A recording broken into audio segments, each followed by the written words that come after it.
అందరికీ నమస్కారం. ఇప్పుడు పోస్టల్ బ్యాలెట్స్ ఓటింగ్ వేసే సమయం వచ్చింది. ప్రత్యేకంగా ఎలక్షన్ డ్యూటీలో పోస్ట్ అయిన ప్రభుత్వ అధికారులు, టీచర్లు అందరికీ మా విన్నపం ఏంటంటే, గత 5 సంవత్సరాల్లో వైసీపీ పాలన ఎట్లుందో మీరు చూశారు.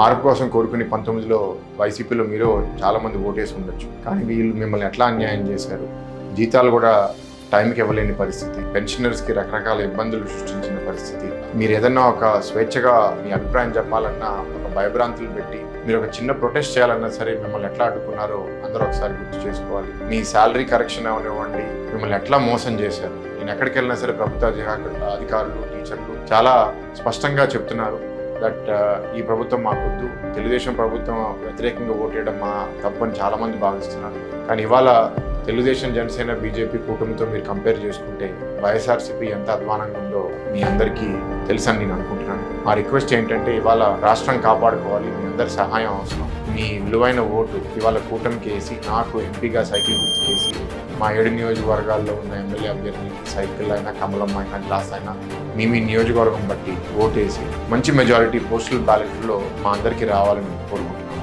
Thank you. శ్రీ భరత్ కు ఓటేద్దాం, విశాఖను గెలిపిద్దాం.